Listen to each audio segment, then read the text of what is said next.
When we started Hemex, we were really working on a couple of technologies that impacted the developing world. So we were working on malaria and sickle cell disease. So we were doing diagnostics that could be done out in the developing areas, out in emerging markets. And those are diseases that most people here in the U.S., most investors don't relate to. And we haven't had malaria in the U.S. for many, many years. And most people are not very exposed to sickle cell disease either.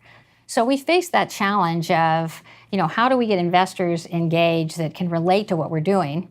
And then when we went overseas and talked to investors like in India they don't do a lot of medical technology. So they understood the problem, but they had a hard time understanding the technology.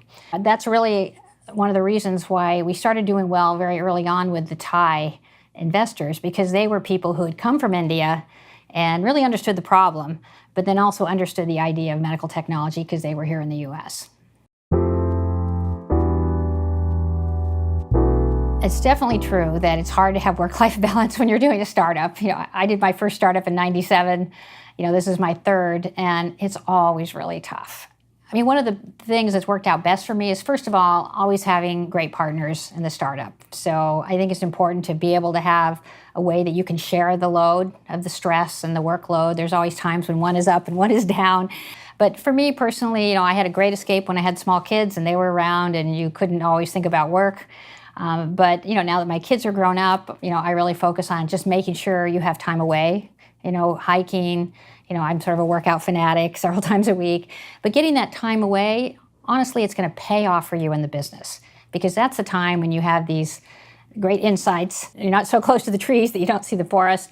Those are the times that you really need those breaks. And I really tell everybody, you've got to figure out a way to do that.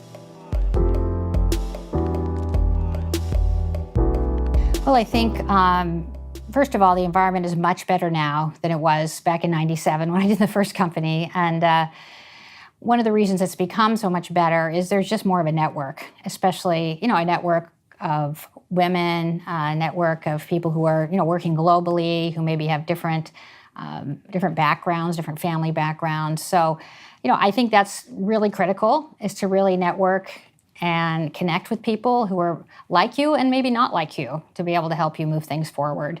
And that's been one of the real advantages of the Thai network and working with Nitin and Elevate, is that it helps enable these connections with other people that are a little bit like you and can help you move forward. Well, we really met Nitin through Thai Portland. And that was a great experience for me, because that was the first group when I came to and presented, and it was very early on with our company, where people resonated right away. So I had a great experience from the very beginning and really connected with that Thai Portland group. But what Nitin also did is he just really encouraged me to leverage the Thai network. So I ended up going to Thai Silicon Valley, presenting down there, finding a lot of great connections, a couple of board members that ended up joining us, and then going further and getting involved in Thai Global.